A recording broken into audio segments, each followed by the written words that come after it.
súper filosófico, ideológico, epistemológico. Y para mí también ha sido súper relevante en mi formación y en mi experiencia profesional eh, haber aprendido en primera instancia, haber trabajado en un teatro, en un edificio teatral, es decir, en un gran edificio que está preparado para albergar obras de nuestras características y espacios que no.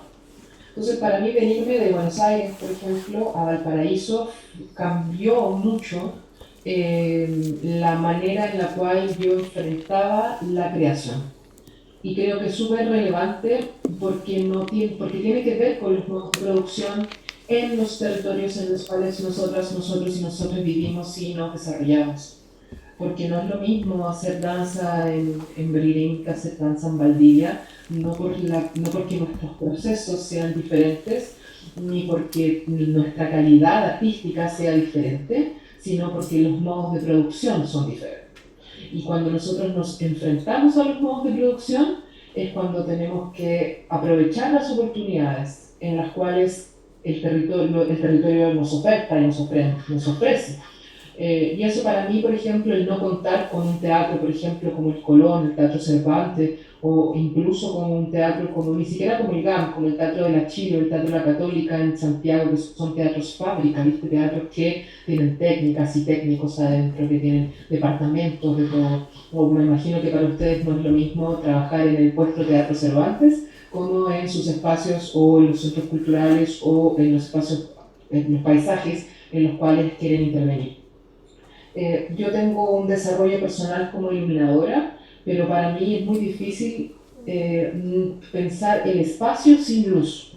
Entonces, para mí la iluminación fue una manera de resolver, también porque tengo sensibilidad técnica y lumínica, o sea, pero fue una estrategia para resolver problemas de espacios que no necesariamente van a ser técnicos al principio, sino que inherentemente son artísticos. Los problemas técnicos vienen después. Siempre los problemas artísticos son los primeros. Y yo creo que esa es una invitación que les tatuaría y me tatuaría a mí misma, ¿no? Como siempre pensar en la idea, luego ver cómo se resuelve, ¿no? Vamos a compartir pantalla. Me cuentan si se ve. Voy. Sí. No sé cómo hacer un PDF una presentación completa. Allá se ve. Arriba visualización. Pero no un cachito porque se ve en una pantalla, pero. Me espero. Pero ahí se ve. Yo lo veo por si acaso. Sí. Si nosotros lo vemos en una pantalla pequeña, pero Sí. no lo vemos en la proyección grande todavía. Tienen que tirarla para el lado. Sí, tienes que tirarla para el lado. Voy. Ajá. Agarráis y la tiráis para el lado. Déjale. Ahí va. Estamos. Eso. Yo les pongo acá porque yo participo en un grupo que es la Escuela de Trabajadoras de las Artes y lo pongo aquí en primera línea porque junto a ellas, independientemente de mi propio trabajo, he podido sistematizar el trabajo que hacemos mujeres en el arte del espectáculo. Y yo he tenido la posibilidad de sistematizar el trabajo de iluminación para espectáculos. Entonces, el primer paradigma que yo les quiero compartir es la escenotecnia. Yo sé que ustedes tuvieron una experiencia presencial en el Teatro Cervantes, ¿es verdad, cierto? Sí.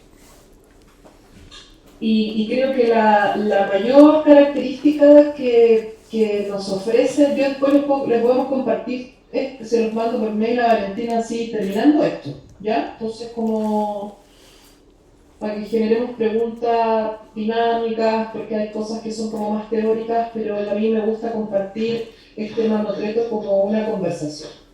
Entonces, la escenotecnia es algo súper interesante como fenómeno, porque cuando hablamos de las artes, piensen que ni Platón, es decir, ni la antigua Grecia, la persona que se dedicaba a las artes, el artista, estaba incluido en la dinámica de la ciudad, comprendiendo que a lo mejor eso puede ser muy filosófico, pero el teatro es un fenómeno urbano. Entonces las artes escénicas son un fenómeno urbano y nuestra disciplina responde a eso, a pesar de que tiene recepciones como manifestaciones de la cultura, que son el folclore, la artesanía, ¿no? Todas las manifestaciones rituales que inspiran la expresión del cuerpo y de las artes. Pero las artes en sí mismas son un fenómeno que no tiene el hito en Grecia o en los rituales, sino que tiene el hito en la ópera.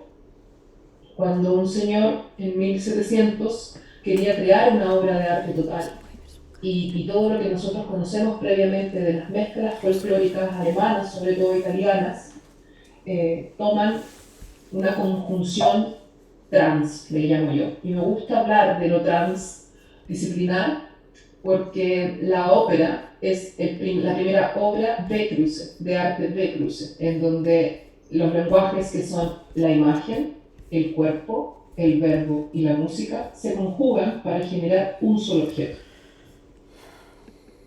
Entonces, cuando nosotros hablamos de que el teatro, o los teatros como edificio, digo, ¿no? Pertenecen a un fenómeno urbano, es porque el edificio teatral existe desde 1600. Y es súper relevante porque el edificio teatral, en ese momento que en Inglaterra, como el teatro isabelino, viene a conjugar lo que sucedía en la iglesia y en la plaza. En la iglesia y en la plaza ocurrían fenómenos, como por ejemplo, un fenómeno, vamos a llamarlo míticos o mitológicos, en donde si la iglesia albergaba relatos homogéneos sobre la definición del mundo, la plaza venía a albergar tradiciones paganas, por llamarlas de alguna manera. El edificio teatral viene a configurar una especialidad que nos permite albergar cualquier cosa, cosa súper mágica. Y para hacerles un resumen de lo que implica la escenotecnia, es decir, las características técnicas que tiene que tener este edificio teatral, se resumen en tres: la tramoya, la iluminación y el sonido. Esas tres cosas son disciplinas distintas, pero juntas logran contener las otras expresiones de arte. Es distinto tener un teatro a no tenerlo. A ver.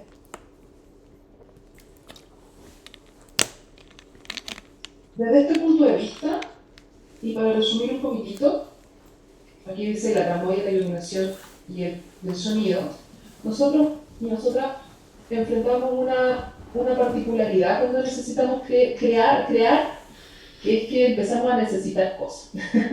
Como tenemos la pieza, pero cuando queremos profesionalizar ese espacio, queremos salir al público, a la audiencia, nos enfrentamos mediante la dificultad de, primero, necesitar cosas que no entendemos que son a veces, o cuando entendemos, a veces no sabemos usarlas, o simplemente porque en el lugar donde vamos a ir no está.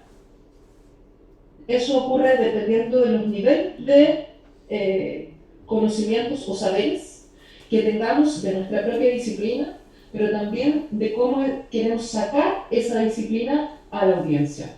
Porque, como decíamos en un primer momento, nosotras y nosotros nos dedicamos a las artes vivas.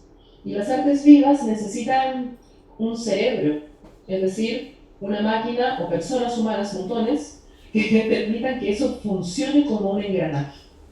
Entonces, la realidad de comprender la problemática de la escenotecnia en relación con el edificio teatral implica algo súper concreto, que es manejar una ficha técnica. Y una ficha técnica o rider técnico se llama de la misma manera. Sucede que las diseñadoras y diseñadores escénicos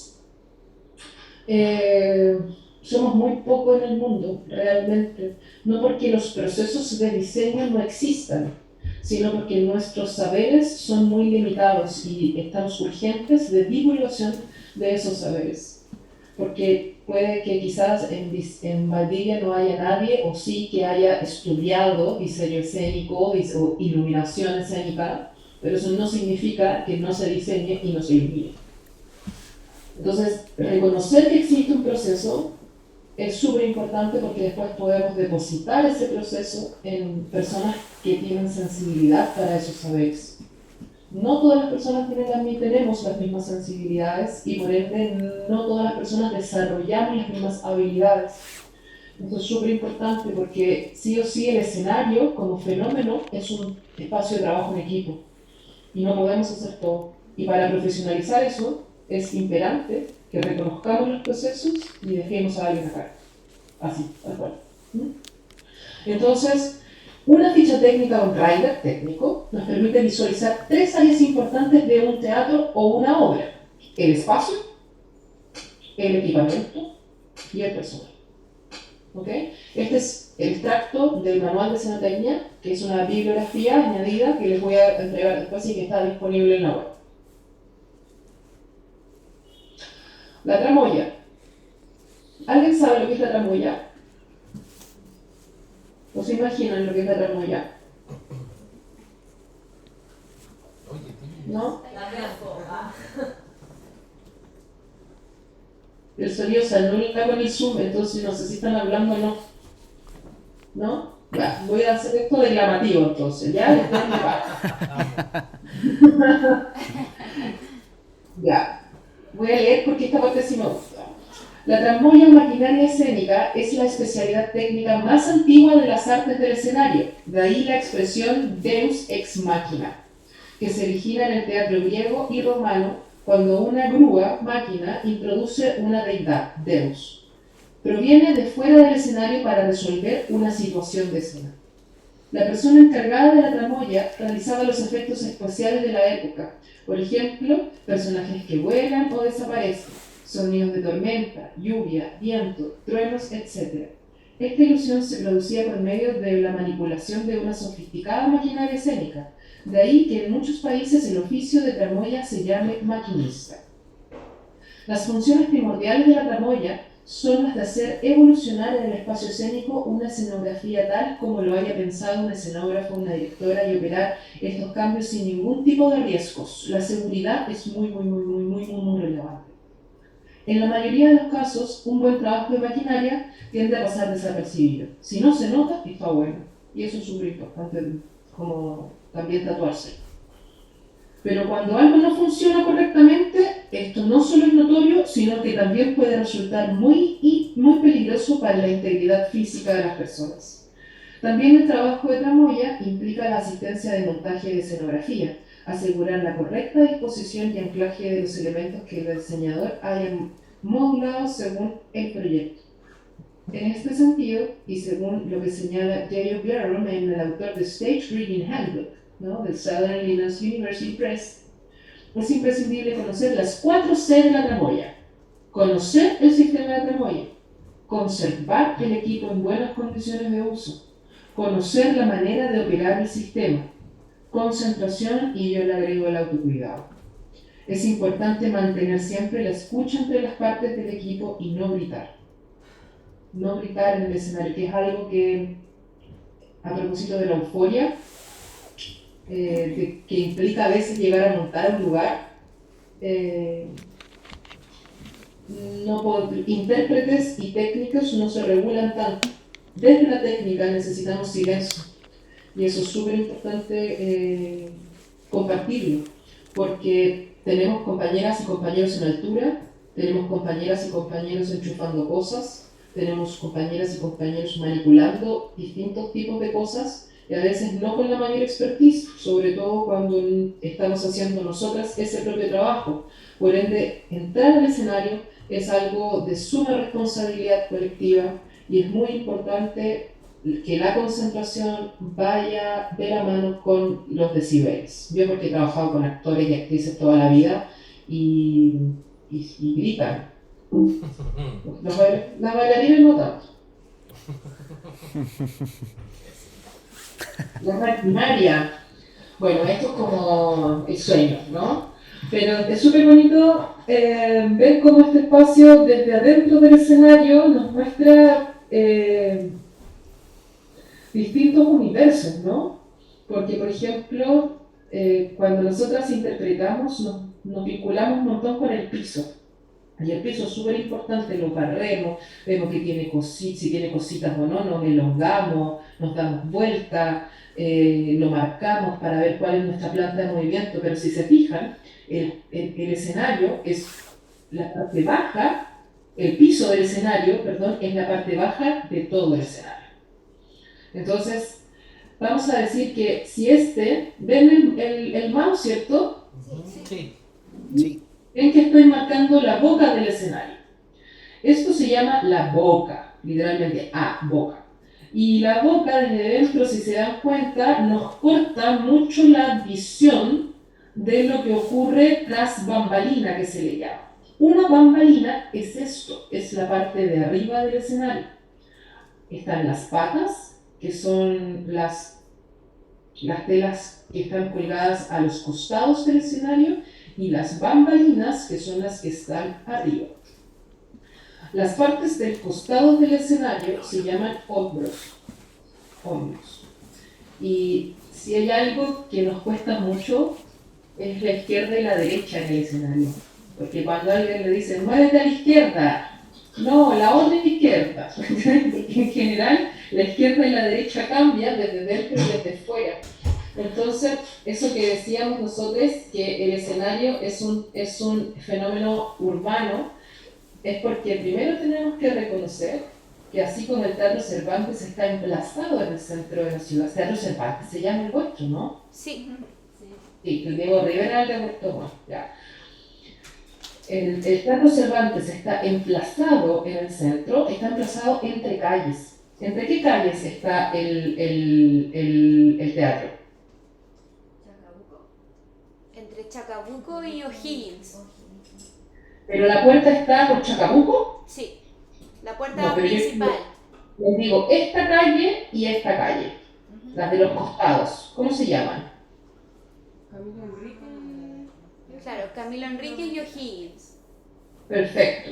Entonces nosotros reconocemos el escenario, la izquierda y la derecha, como Camilo Enríquez y O'Higgins.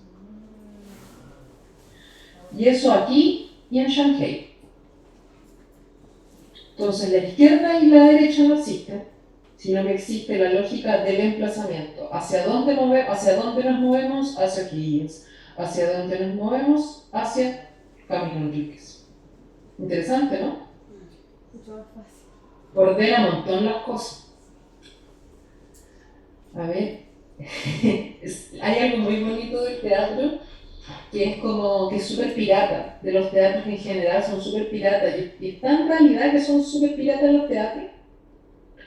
Porque toda la maquinaria de elevación, estoy hablando desde cosas clásicas, pero igual son importantes manejarlas para poder salirse de eso, ¿no? Vienen de los barcos. Entonces, toda la elevación teatral proviene de las velas.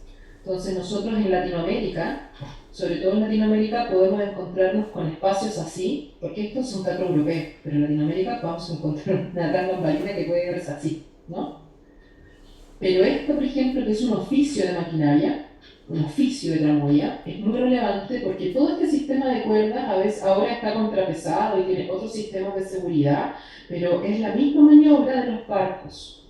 Por ende, es súper interesante cómo eso que generaba intercambio cultural lo sigo haciendo, pero no de una manera nómada, sino que de una manera emplazada urbana.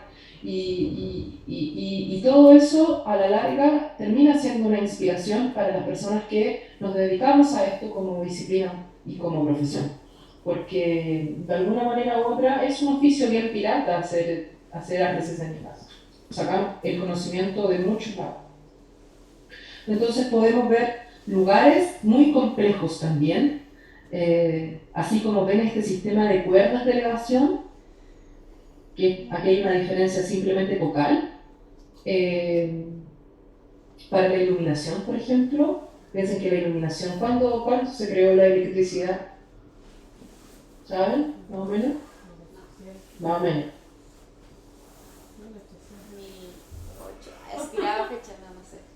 bestseller. Oye, sí. Después de 1800. Ponele que claro, como que si nos vinculamos con la idea de la ilustración, mis profesores de escenografía, o sea, de diseño, decían que lo que más tiene que saber un diseñadora teatral es de historia. Porque así es la manera en la cual vamos comprendiendo los fenómenos.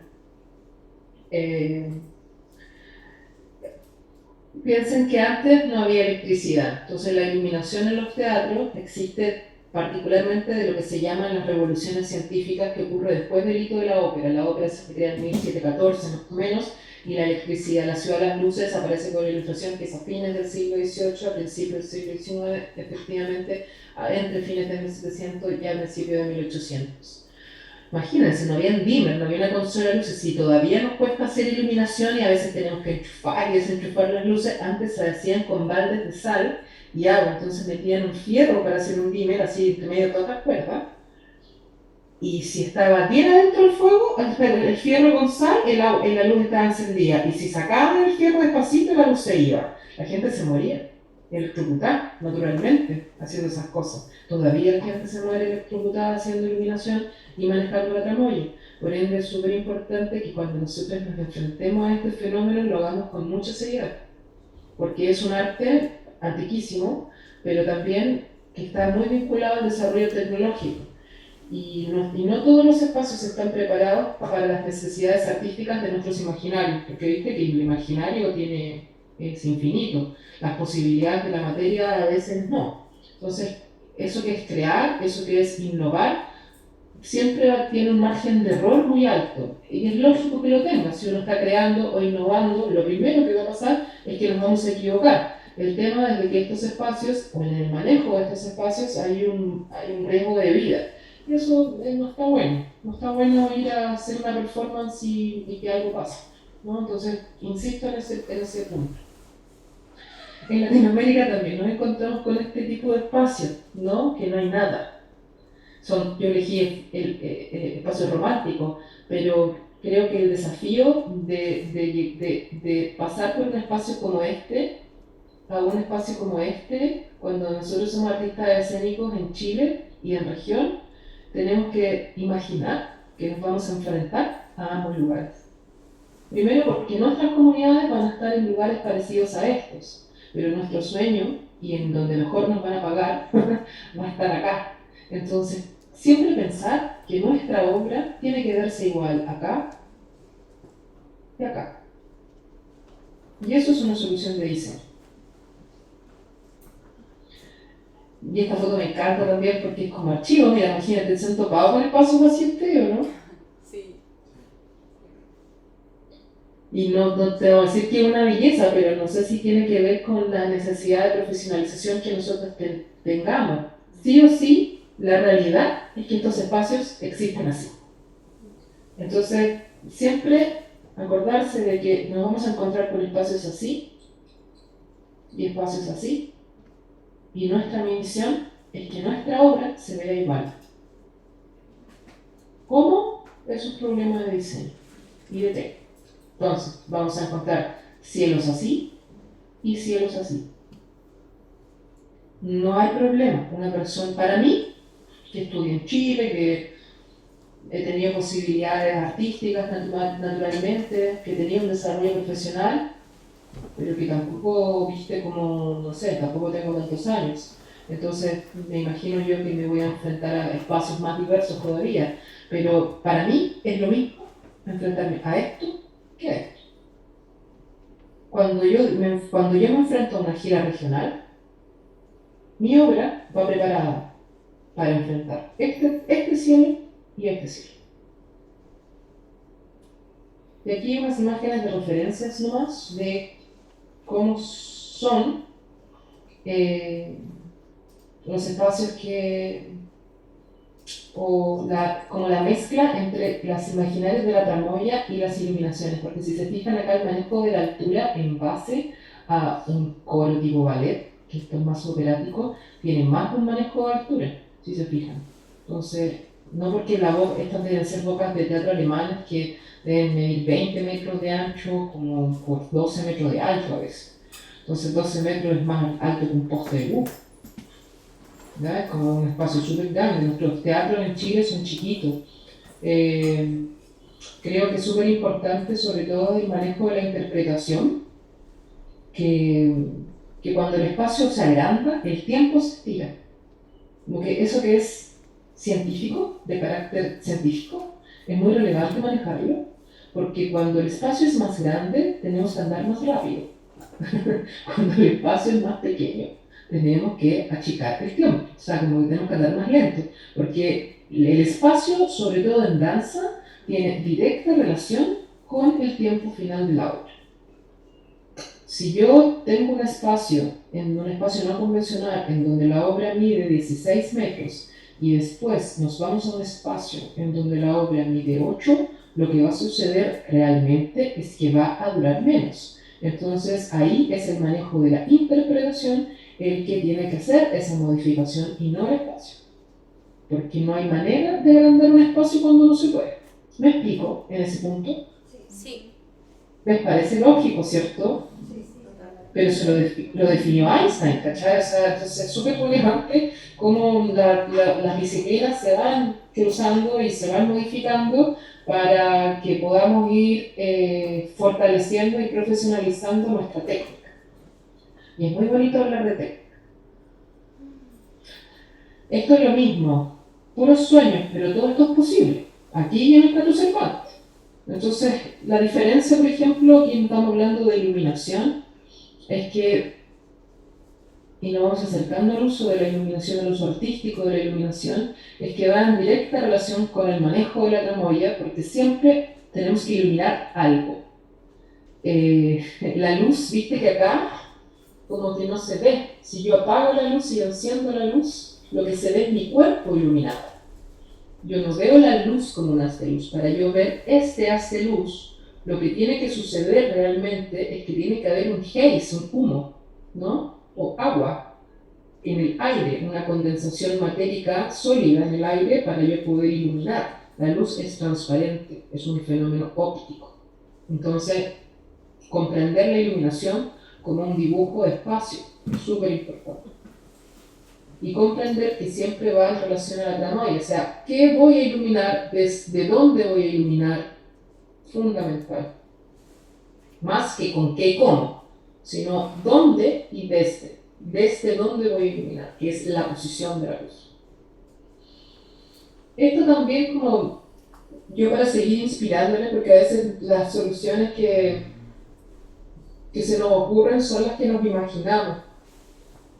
A veces los detraces de las cosas, de los detraces de finalmente el detrás, termina siendo un recurso que dice ser demostrar la revelación de cómo hacemos las cosas como un contenido estético de la contemporaneidad. Entonces muchas veces las cosas nos quedan feas. Y es verdad que quedan feas las cosas porque no sabemos cómo hacerlo. Entonces, yo ahí cuando lo propongo es que cuando siempre pensar en la audiencia. La audiencia no quiere ver cosas feas. No quiere ver cosas feas. Nosotros no queremos ver cosas feas. Entonces, desde ahí, si se fijan, muchas veces puede ser menos interesante esto que viene a representar la escenografía que el cómo se hace.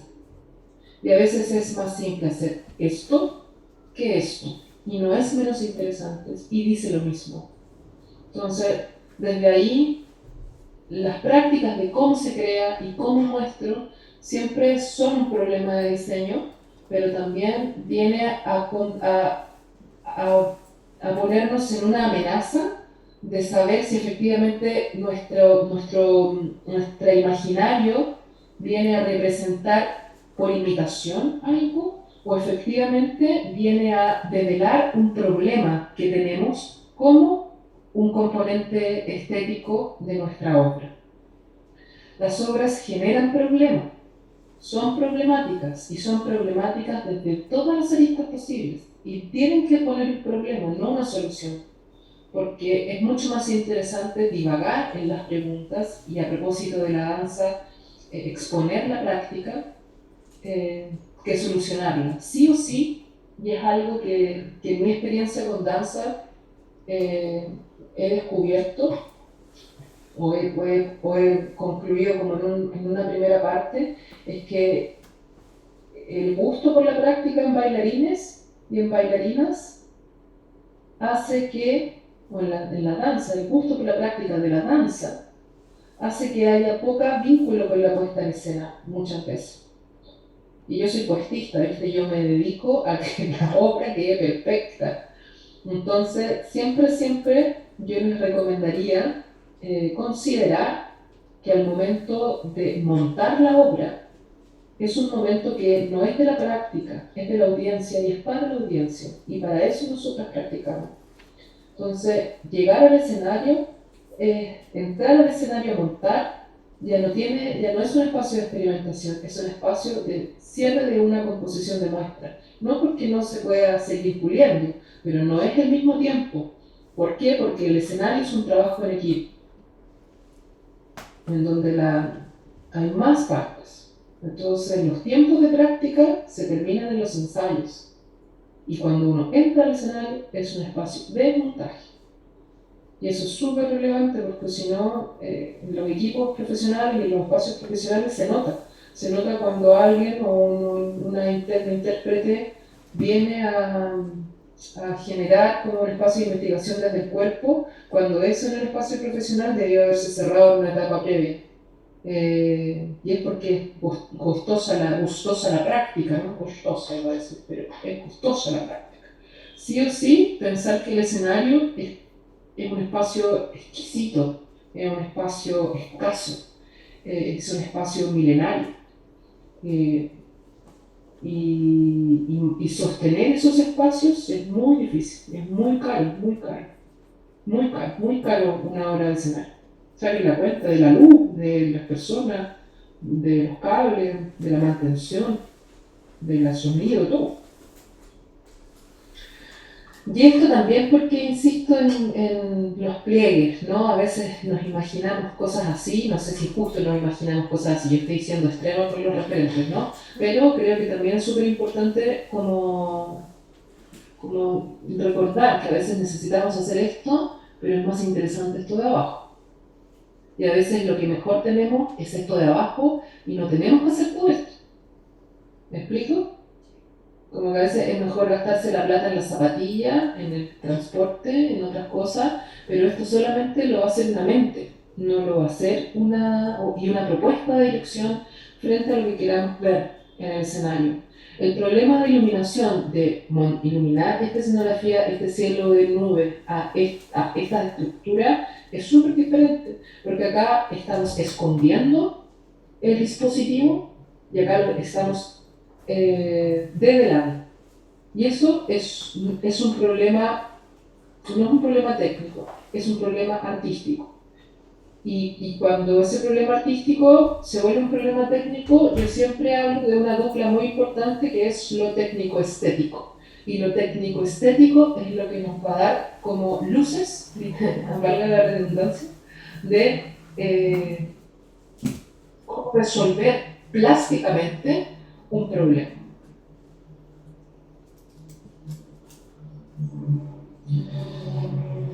Está pasando un avión de la ambulancia.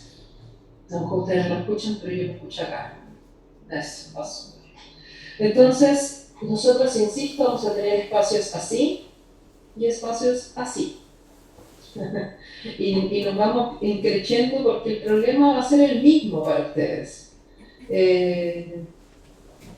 Para nosotros no, y eso es un problema de producción, no es un problema cuando tengan un espacio así, alguien les va a solucionar. Sí o sí, es importante comprender los tiempos del escenario. Cuando tengamos un espacio así es porque van a haber 100 personas trabajando, por lo menos. Y desde ese lugar tenemos que ponernos en nuestro rol de intérpretes, de diseñadora, de técnico, director, de productor, para poder comprender las partes del escenario. Sea así, o el patio de la casa de memoria, o la plaza pública. Solamente van a cambiar los contextos. Y siempre es más seguro estar adentro de un espacio que afuera. No siempre es lo más político ni lo real, ¿no? Esto, que también es un fenómeno lumínico, es como lo electrónico, ¿viste? Lo digital, viene a cambiar la realidad del espacio-tiempo. Así como yo estoy en Valparaíso ahora y ustedes están en Valdivia, llegar a este punto de diseño es matemático. Entonces, como que las personas que diseñan esto manejan códigos como las web. Yo, por ejemplo, que no sé programar consolas, pero no sé programar consolas tan bacanes, igual puedo diseñar espacios así. Lo que pasa es que tengo que ir con un técnico. Y siempre, siempre es importante que la persona que diseña no es necesariamente la persona que va a hacer la jefatura técnica, porque son problemas diferentes, problemas artísticos y problemas técnicos. Y están los problemas técnico-artísticos, ¿no? Entonces ahí la tríada de la creación con la dirección-producción es súper relevante y eso es lo que va a definir si vamos a hacer una obra así o una obra así, que son cosas distintas, ¿no? Vamos a hablar de las bases de la iluminación.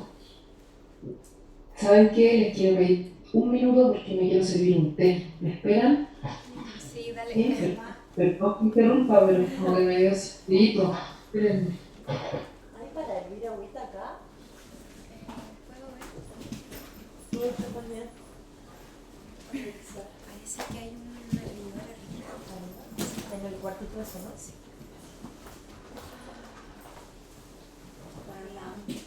Igual.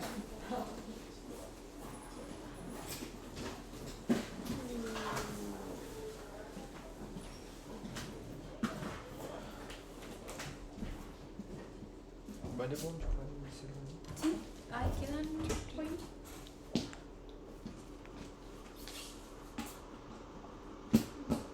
oye, ¿qué onda ese teatro? ¿Qué mostraba? Era como gimnasio, ¿no? No. Como un galpón gigante. ¿Cómo se llaman esas cosas que son como el Movistar Arena? ¿Cómo se llaman esos lugares? ¿Las cúpulas? Como cúpulas.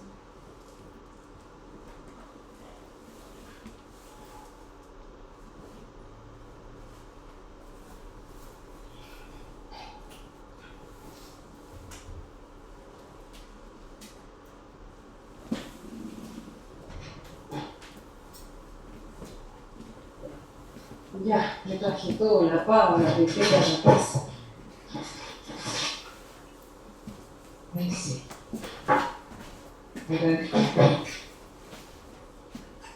Entonces, la tradición. El componente pictórico. Es súper bonito hablar de lo pictórico porque la iluminación es como la relación entre la luz y la sombra. Y la luz y la sombra existe antes de que existiera la electricidad. Primero por el componente solar, es decir, la realidad del día, como fenómeno óptico y también lumínico, pero también porque cuando había noche se iluminaba con velas, ¿no? Con fuego. Entonces creo que es súper humano hablar del sol y el fuego cuando hablamos de la realidad artística en la cual nosotras nos desenvolvemos, porque igual es como holístico lo que hacemos en algún punto, ¿no? Pero viene de la tradición. Entonces así como se expone, o lo expongo yo, la verdad, a mí me gusta hablar desde los básicos de las cosas. Entonces, vamos a hablar un poquito de la filología de la palabra belleza y de la palabra guerra, de la catástrofe. La palabra belleza y la palabra guerra tienen la misma raíz que es bellum. Y bellum, de belleza a lo bélico. Entonces, cuando hablamos desde la tradición o desde las motivaciones que el arte propone desde sus espacios más formales, hablamos de que siempre sucede desde algo que se compone de manera dual, por lo menos, ¿no?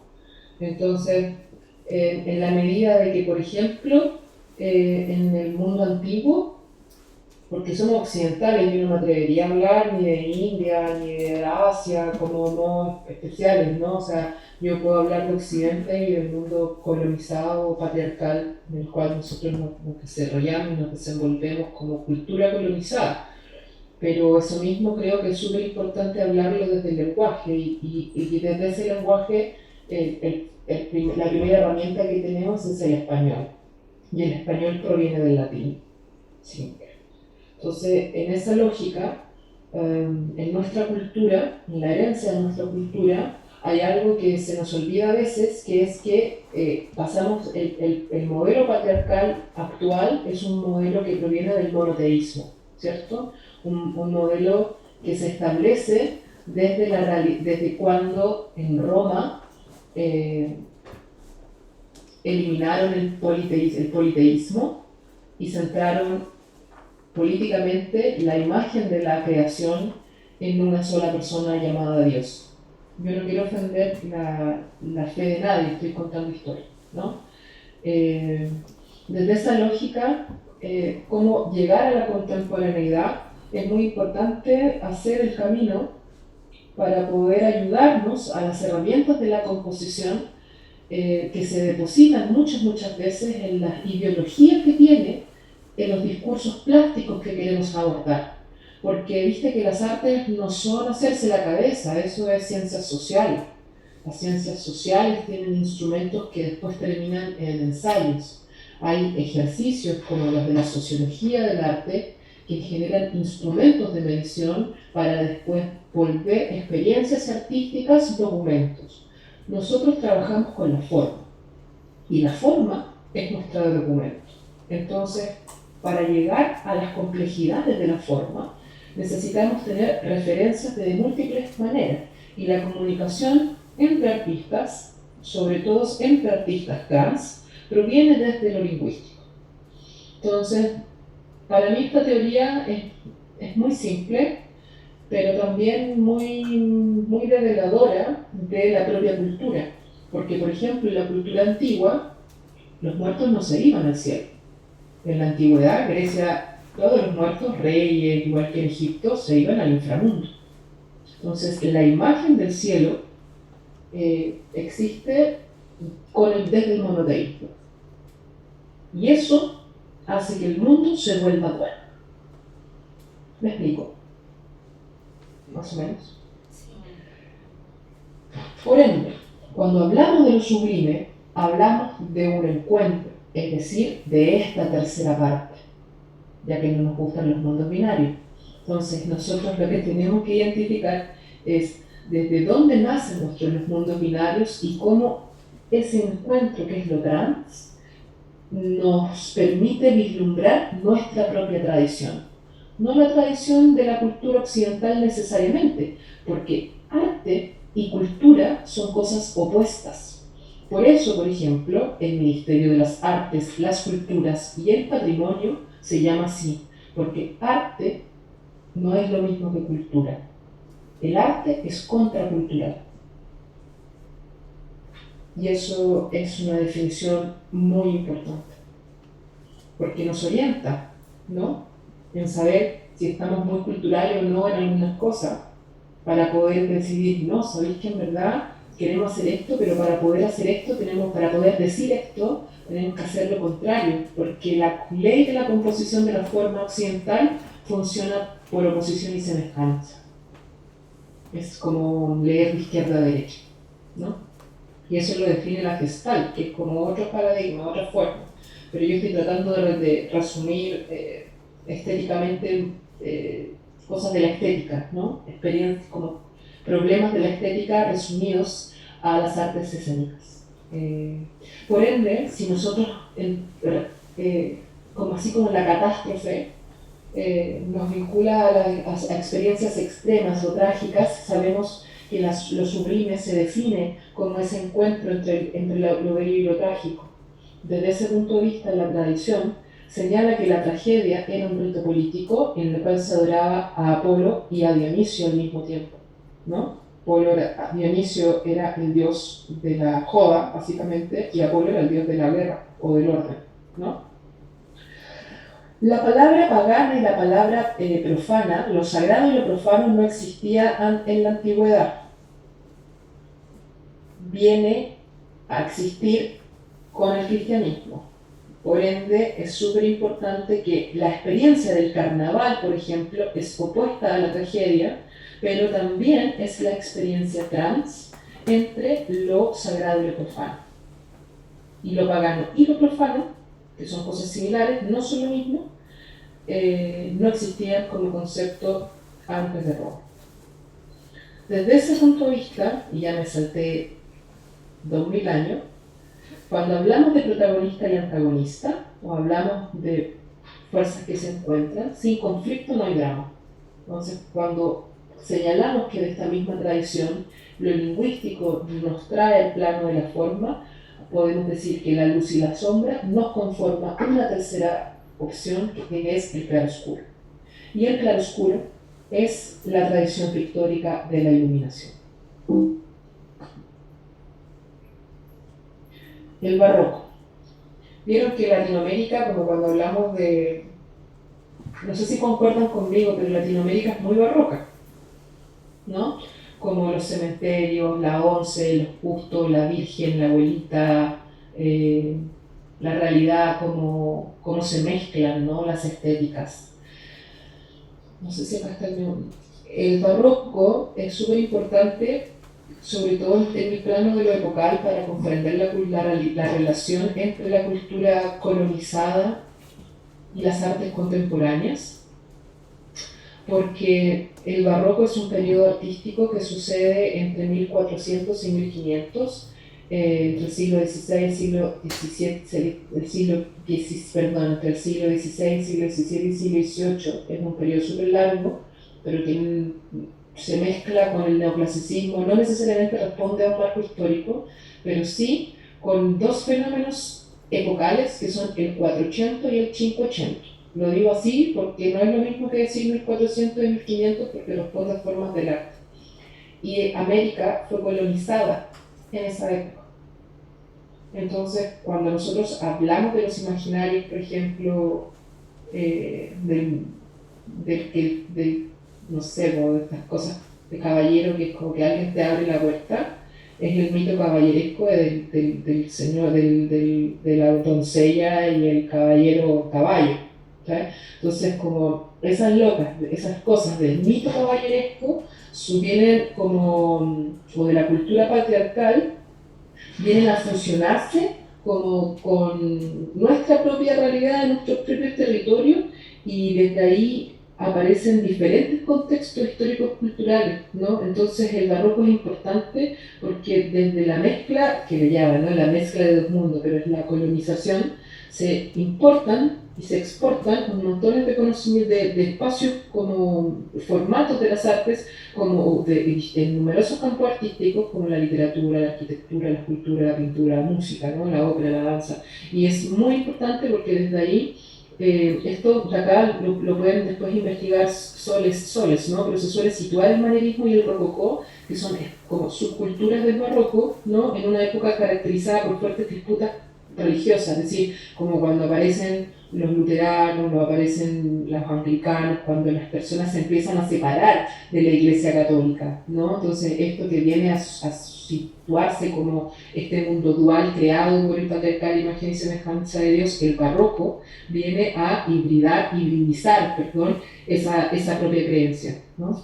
Y es fundamental para lo que vamos a ver ahora, que es el uso artístico de la luz. Uno creerá que me estoy paseando como por la filosofía, pero todo tiene que ver con todo, y también es un poquito es relevante a veces como tener un poco de referencia teorética del arte para poder tomar decisiones artísticas. Y no solamente en el espacio del gusto, porque el gusto es cualquier cosa, o sea, el gusto es educable, el gusto es diverso, el gusto es cultural o el gusto es contracultural. Lo importante es sostener los marcos de las cosas para poder entender dónde emplazar mi obra. Entonces vamos a hablar de los tres usos artísticos de la luz. El rol estético corresponde al lenguaje que se utilizará en forma consciente en el proceso de realización y diseño, aportando atmósfera y guiando la narración visual. ¿Me escuchan? ¿Está todo bien? ¿Sí? Ya. Y la narración visual es importantísima como concepto, porque ¿qué se imaginan como narración visual?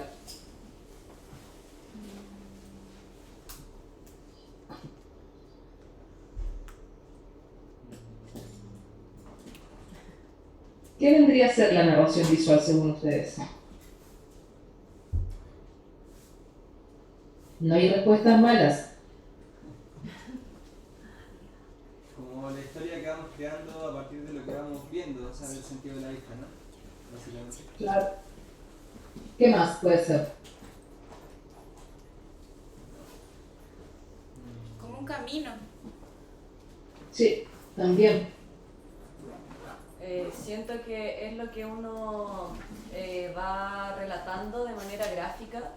Por ejemplo, si hay una escena más oscura, estamos hablando, o sea, podemos hablar de un múltiple de cosas, pero podría ser un espacio más íntimo, o una escena más oscura podría ser una escena triste, una escena más luminosa podría ser un espacio de revelación. No, depende de lo que queramos relatar en ese momento en nuestra obra. O de las decisiones artísticas, o sea, como que nunca va a haber una manera, pero creo que es importante este concepto para no olvidar lo que estamos haciendo. ¿Ok? La narración visual. El segundo uso artístico de la luz es la creación de atmósfera, ¿no?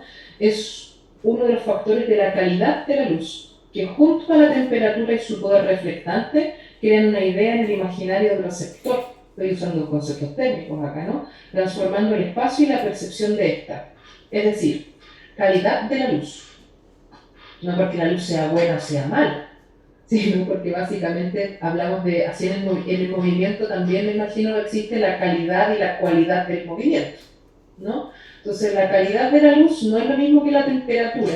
Cuando hablamos de temperatura, hablamos si la luz, por ejemplo, es más cálida o fría. Vieron que yo tengo una luz súper mezclada, que ustedes están iluminadas con una luz blanca, eso es una luz fría, ¿no? La temperatura lumínica es si la luz es fría o es cálida, naturalmente, ¿no? La calidad de la luz tiene que ver básicamente con eso, con las características técnicas que podamos otorgarle a la atmósfera a propósito del instrumento seleccionado. El poder reflectante de la iluminación tiene que ver efectivamente si es más luminoso o más oscuro, ¿no?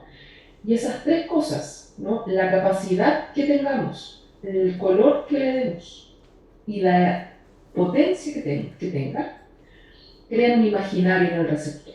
Es lo que decíamos, y que va de la mano con la idea de la narración visual. Transformando el espacio y la percepción, es decir, esto es un espacio triste o un espacio alegre, es un espacio de tensión dramática o es un espacio de liberación o revelación, ¿no? Y el tercer uso artístico es visualidad selectiva, que es una guía para el espectador que aporta en la descripción y el orden y distribución espacial de los elementos. A diferencia del cine, donde la visualidad selectiva la efectúa el encuadre de la cámara, en las artes escénicas la visualidad selectiva se realiza a través de la composición lumínica y espacial de los elementos de dicho espacio. De esta manera, una imagen es una construcción o representación visual que es también en este caso una extensión de la percepción, que va más allá del sentido de la vista, sino que se amplía al auditivo, al olfato y a lo táctil. Es decir, nosotros si apagamos la luz y la encendemos de otro lado, el espectador lo que hace es mirar al otro lado. Así, simple. Entonces a veces las soluciones de composición escénica son decisiones de puesta en escena lumínica. Es decir, si yo apago la luz no se ve nada. Así de simple. Estas tres cosas, el rol estético, las atmósferas y la visualidad selectiva, son el uso artístico de la luz para las artes vivas. Claro.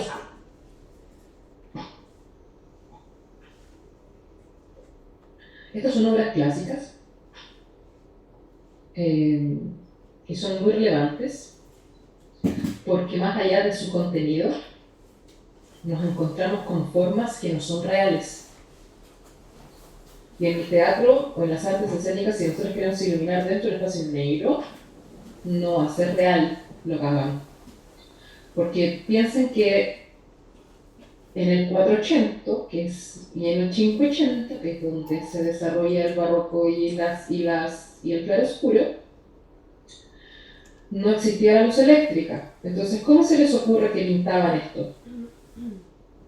Con vela. Exactamente. ¿Y cuánto se demora el óleo en secarse? 10. Días. Meses. Tal cual. Meses. Claro. Entonces, esta rodilla fue pintada en un momento distinto a esta cara, a este hombro, a esta manga y a su reflejo. Por ende, es una ficción.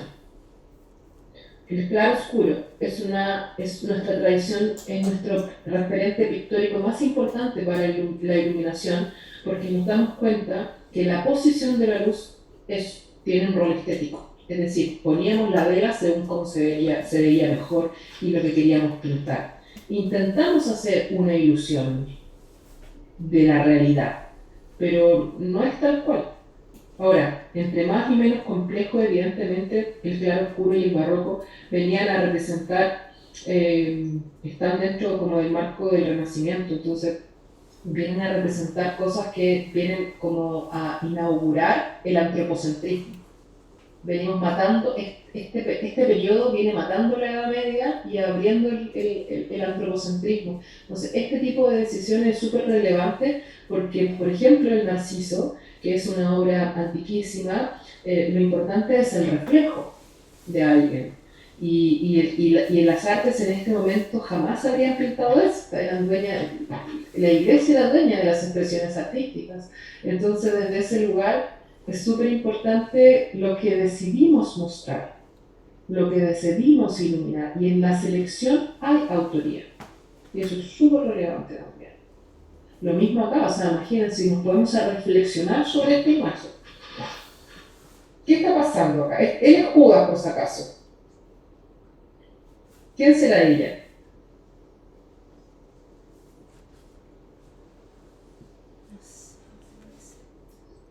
Puro mito. Ella vendría siendo María Magdalena. Y el padre se trata del asesinato de Judas, ¿no? Entonces, primero, muy canchero, poner a la mina matando al chabón.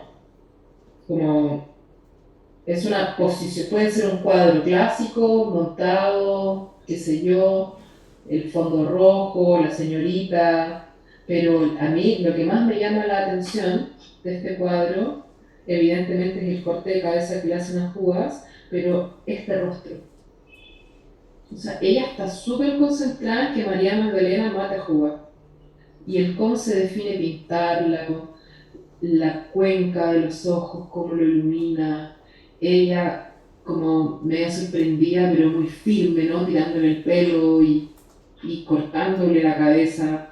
Y a la larga, lo primero que uno ve en un cuadro, vieron que en la danza también existen cuadros, ¿no? Entonces es bonito analizar los cuadros, porque los cuadros nos permiten revelar una situación.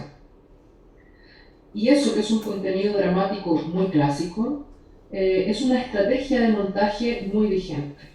Entonces, cuando vemos un cuadro, tenemos que analizar muchas cosas, porque nuestra audiencia tiene tiempo para todo. Y si no tiene tiempo para todo es porque se está aburriendo, básicamente.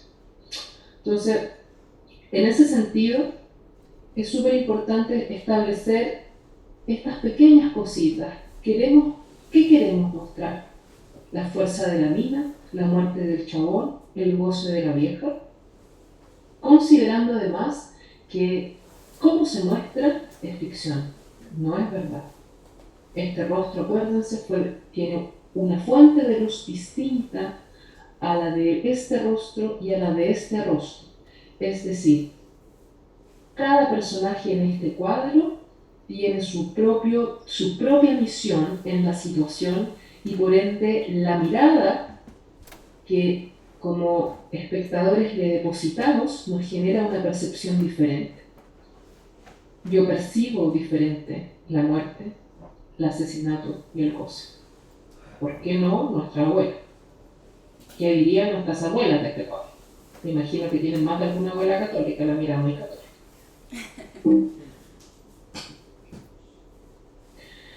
A mí me encanta este también, porque es súper mentiroso. La ventana. Miren donde le llega la sombra, miren la cara iluminada a este. Lo que siento es que hay decisiones muy buenas, porque por ejemplo, la luz del muro es distinta a la luz de los personajes. Entonces, el análisis de la visualidad es fundamental para poder establecer el cómo decidimos mostrar la imagen. Porque el cómo decidimos mostrar lo que vamos a hacer es fundamental en el campo de la narración visual.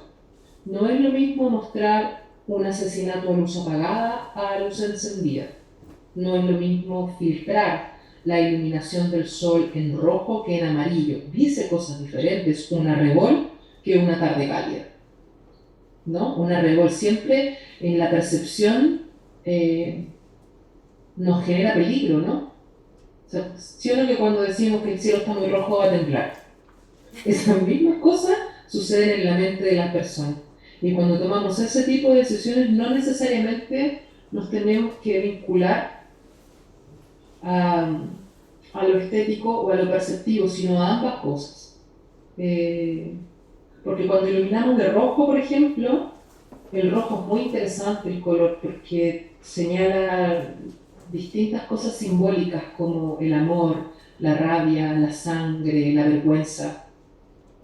Hay tantas cosas que son de color rojo, tantas emociones son rojas, la ira, ¿no? La pasión, la muerte. Entonces, es aplicable a distintas categorías y no por eso no nos vamos a recordar que es un uso estético, ¿no? Y en lo que se percibe siempre es muy relevante. En lo que queremos hacer que se percibe. Por muy contemporáneo que sea, el rojo es rojo.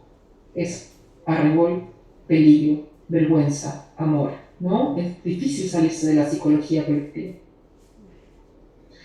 Acá me van a corregir ustedes porque yo no sé qué vieron en el teatro y yo tengo acá toda una parte técnica de los tipos de focos y un poquito qué hacen. No sé si quieren repasar esto o si quieren, si les basta con lo del teatro, porque vieron focos encendidos en el teatro. Sí. Igual siempre es bueno repasar. Ya, pero los vieron encendidos. Eso es bueno porque a veces uno pasa esta materia y no han visto los focos encendidos. Necesito ahora encender el calefactor. Pero yo tengo un déficit atencional tremendo, disculpen.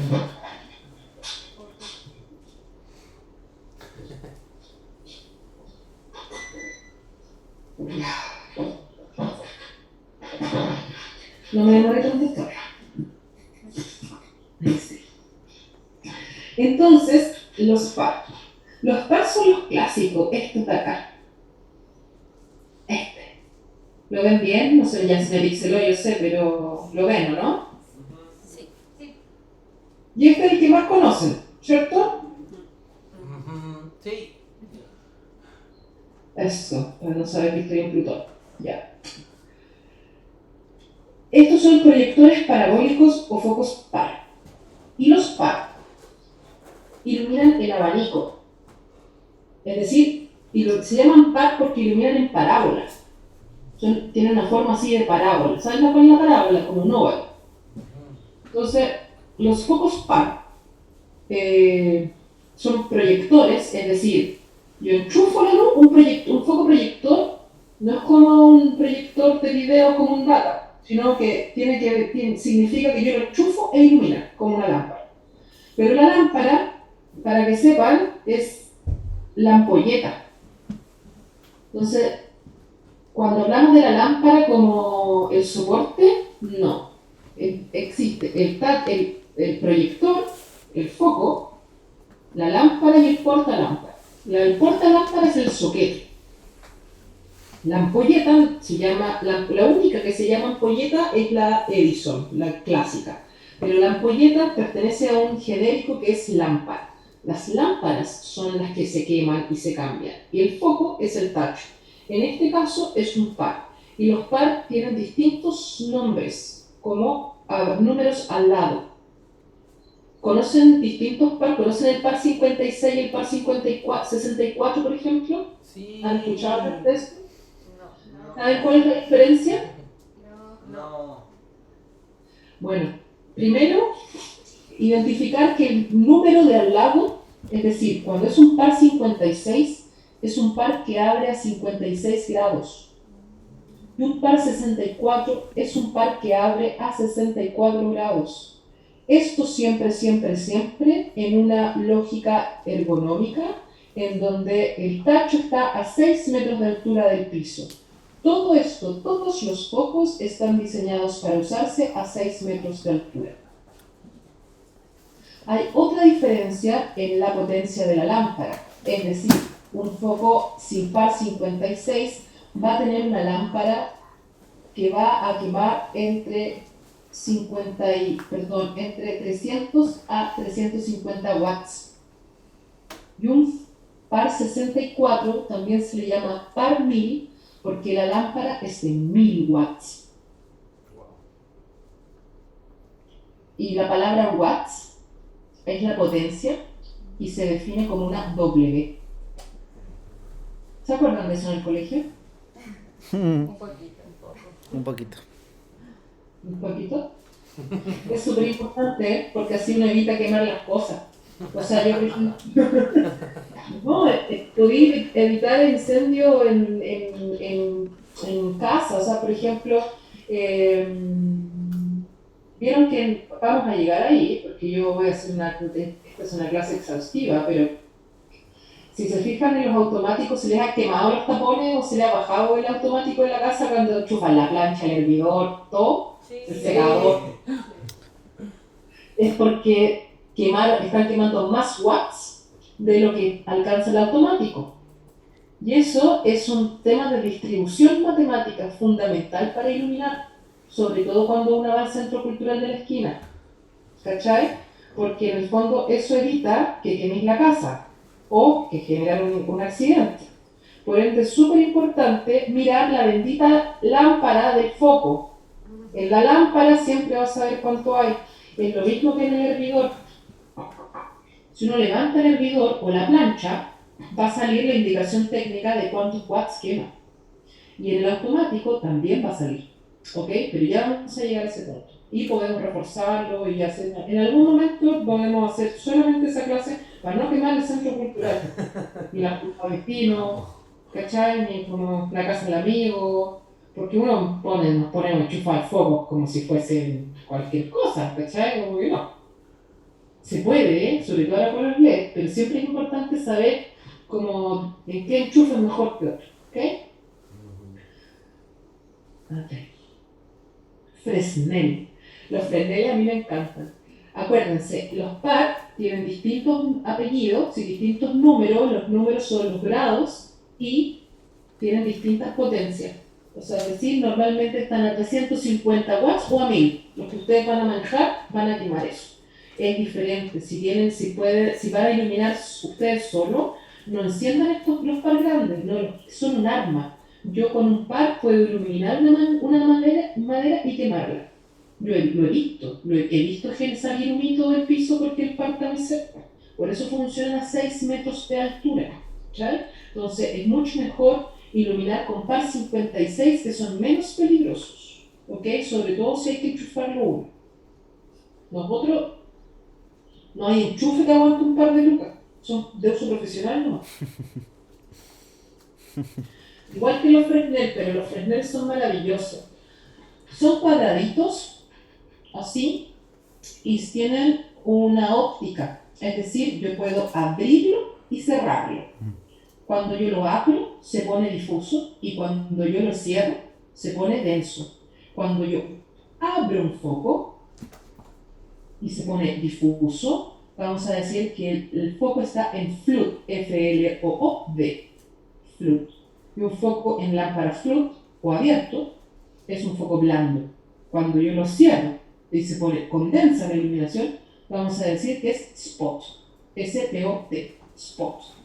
Y se habla así porque nosotros en diseño escénico hablamos en inglés. Como así, como es la regla en general. Y es súper terrible porque el que no habla tanto inglés no se adapta al circuito. Y para poder trabajar en el mundo profesional, porque a veces no van los iluminadores, van las compañías y el plano tiene que ir en inglés. Solo en Latinoamérica tenemos el privilegio de nacer a 9.000 kilómetros de un venezolano y hablar el mismo idioma. En el resto de los otros continentes en general no es así.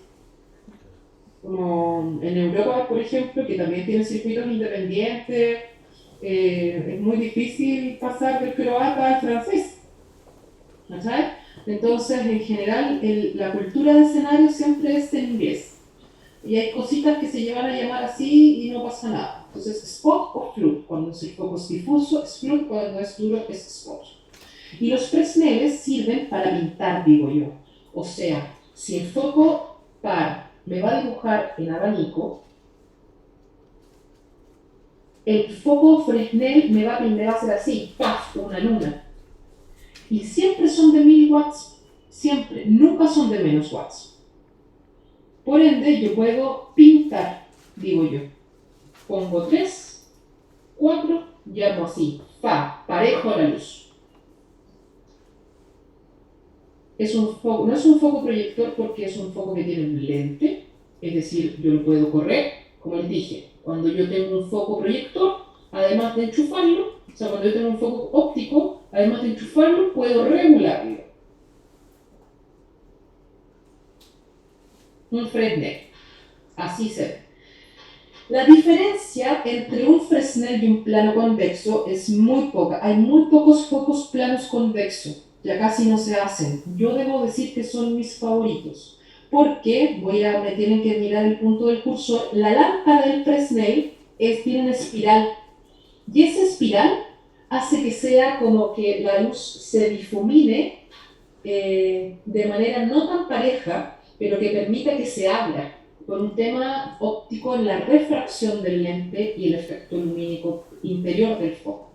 En cambio, un foco plano convexos ya saben que es lo curvo, permite que como un espejo la luz salga pareja.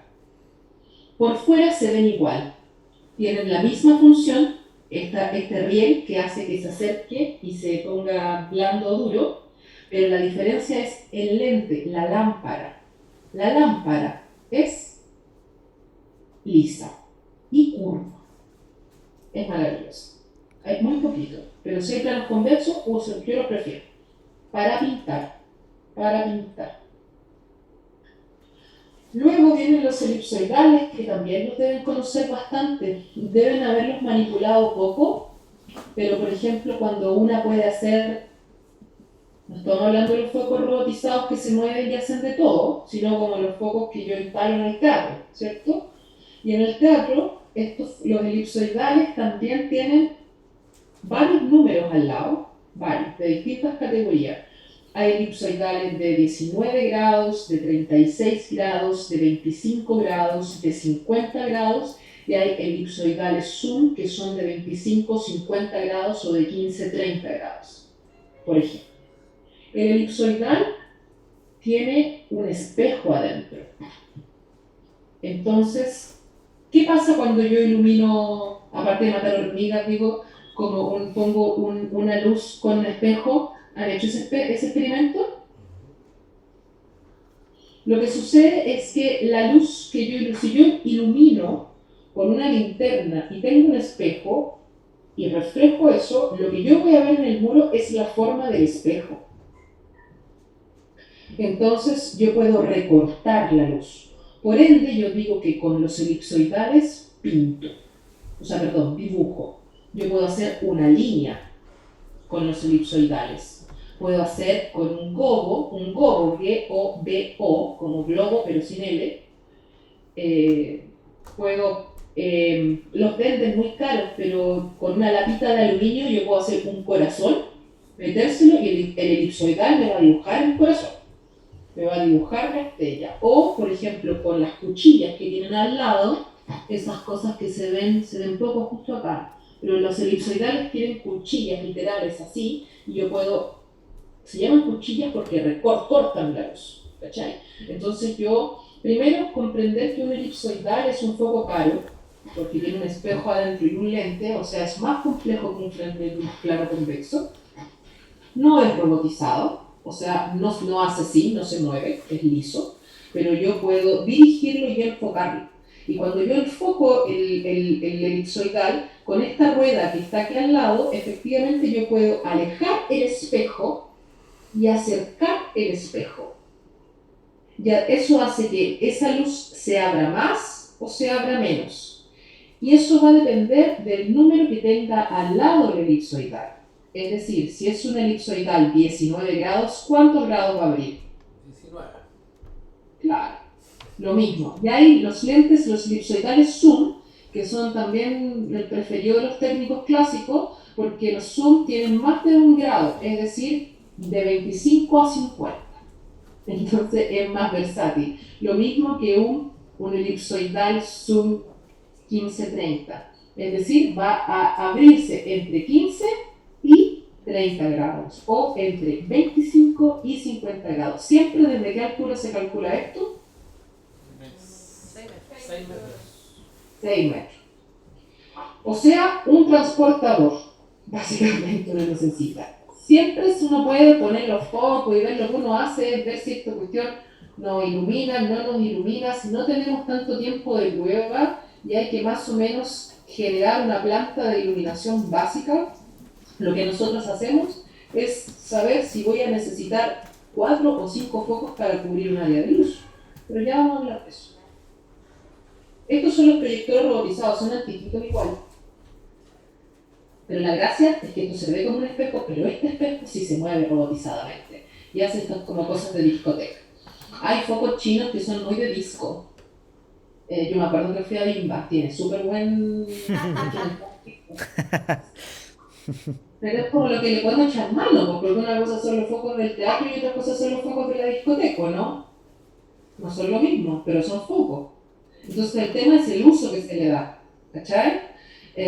No necesariamente es menos artístico, el tema es de que en la discoteca siempre va a haber como una automatización de eso, porque siempre es caro tener un iluminador, considerando, por ejemplo, que la proyección de video, los DJ, es más relevante. ¿Me explico? Sí o sí, este foco, que es muy de disco, es bacán. Es poco más antiguo porque ahora hacen otras cosas los focos.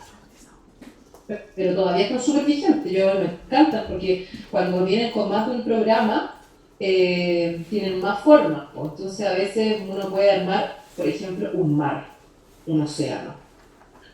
Y le pones play y hace la luz se mueve. Y sin encender un data, ¿cachai? Es como controlar el color, controlar el movimiento y hace todo.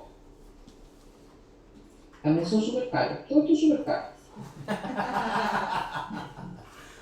Carísimo. Carísimo, carísimo. 250 lucas un foco, un elipsoidal.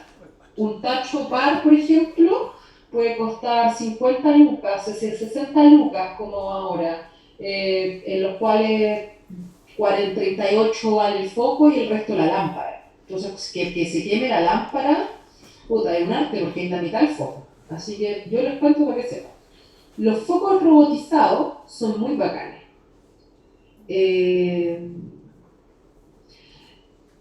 Hay algo que se llama el DMX, que es como un protocolo que se usa para iluminar, que es un transformador del fenómeno eléctrico al fenómeno electrónico. Es decir, yo necesito una batería muy grande para enchufar los focos. ¿Vieron en el teatro el patch? Donde van enchufados todos los focos que después llegan a la consola. Creo que no. Creo que no. lo vimos. ¿No lo vieron? No. Ya. Es relevante porque vieron que los focos están casi como ahí la hecatombe de cables adentro del escenario enchufados, que los enchufan y después uno llega a la consola. ver toda la mesa de luces. La mesa de luces no se llama mesa de luces, se llama consola de luces. ¿Ya? Consola de luz, consola de iluminación. Mesa, nada, la mesa tiene 4 patas. ¿Ya? El tema es de que la consola es un computador. La mesa de luz es un computador. Y para que eso se transforme en un computador, yo tengo que conectar todos los focos con corriente a un rack que se llama power, el poder, que es el mayor cerebro. Y yo salgo de ese cerebro con un cable a la consola. Y ese cable se llama el cable DMX. Y es un protocolo digital que transforma la electricidad en electrónica. Que es una cosa que es muy importante hablar de la cultura electrónica y avanzar hacia la alfabetización digital para poder profesionalizar nuestra práctica artística. Es muy relevante, entonces no hay que tenerle miedo, solo tratar de comprender la web. ¿Cachai? Punto. Los focos robotizados, para que hagan un círculo, cuando dicen 9 funciones es porque tienen 9 movimientos y se mueven de a cuartos, es decir, si yo hago un cuarto es un movimiento, por ende un canal digital. Si yo hago otro movimiento es otro. Si yo hago otro cuarto es otro canal. Y si yo hago otro cuarto es otro canal. Por ende, para yo poder hacer un movimiento circular, uso 4 canales. Por ende, trabajar con un foco robotizado requiere un montón de programación. Hay gente que sabe más, hay gente que sabe menos. Hay teatros que tienen focos robotizados, teatros que no, pero hacen todas estas maravillas que también son muy bacanas. Y esto no es LED, no es un foco LED, no entramos ahí todavía. Estos son focos, vamos a llamarlos de óptica, ¿okay? Y queman entre 200 watts y 1 kilowatts. Un par 64 LED quema 100 watts, no 1000, es un cero menos, imagínense.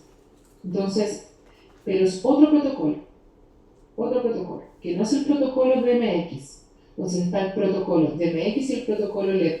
Y para juntarlo en una consola, tengo que hacer descargas, entonces es difícil. No sé si les ha tocado alguna vez enchufar un foco clásico y un foco LED y después que así todo hace lo que quiere, porque no son compatibles. Entonces, si yo necesito enchufar un foco LED, si prestan un foco LED y yo lo tengo que enchufar, es mejor enchufarlo directo y sacarlo, porque si yo lo meto en una consola directa, como estas antiguitas que tenemos, en general que están como en muchas partes, no voy a poder controlar la iluminación, para que se vea, ¿no? No lo voy a poder controlar, pero son dos protocolos distintos, como mezclar agua y aceite. Wow.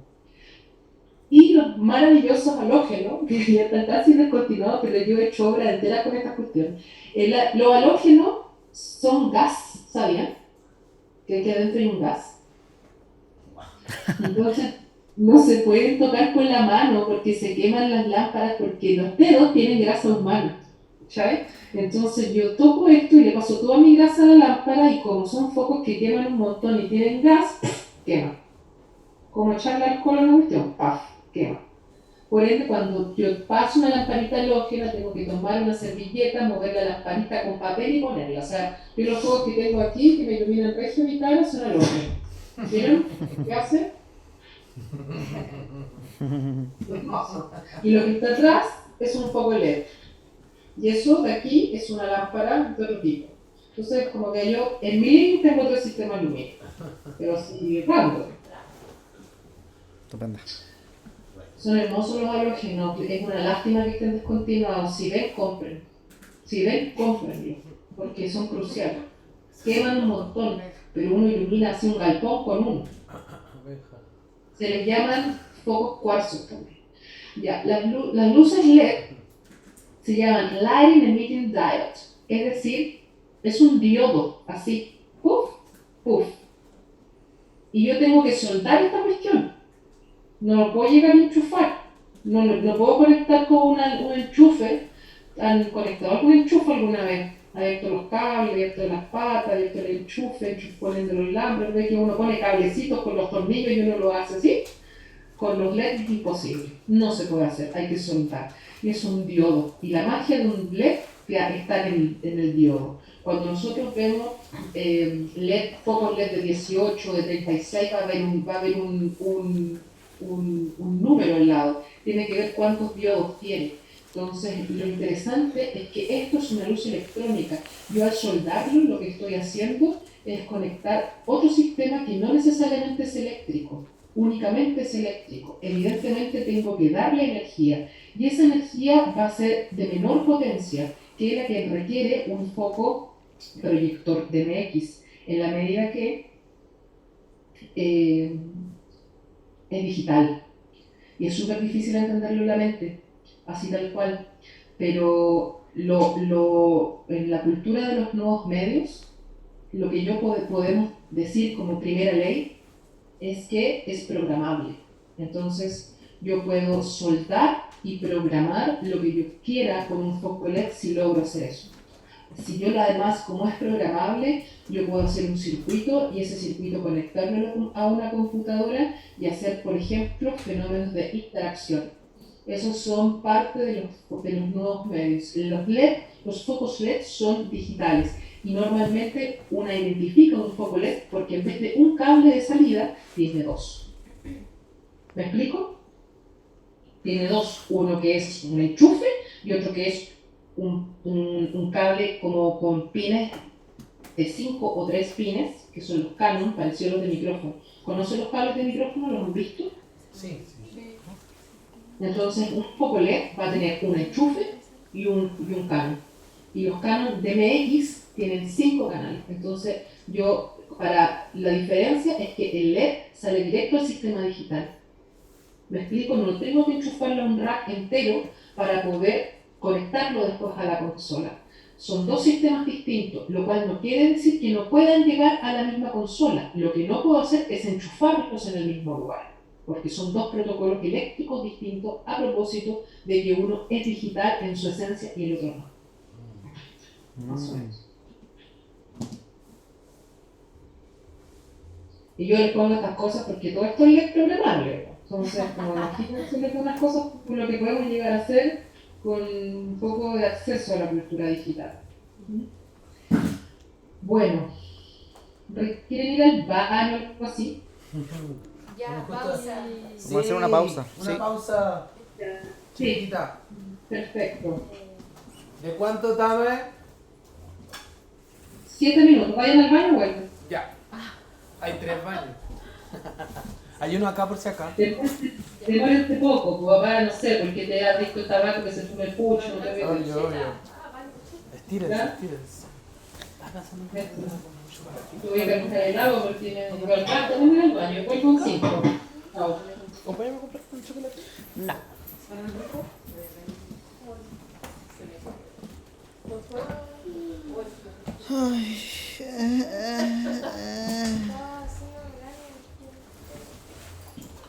Compra halógeno. Hoy día salíamos. Hay que comprar halógeno. Las luces halógenas son Ayer, ¿no? tubos como largos. También que se esos son rompían y halógenos. se Esos son veía neón. como polvo. Eso es neón, en verdad, ¿no? El tubo. Como tubos de laboratorio. Todo halógeno, sí. Esos que se revientan. Eso es neón. Esos que revientan. Muy de ¿Tubo colegio. flúor es neón o no? Es flúor. El neón es como de la cartelería antigua. Ah, sí, este. El dibujable. Son Muy otros de. gases, son tubos de otros, o sea, son Muy de otros colegio. gases. Sí. Muy de colegio.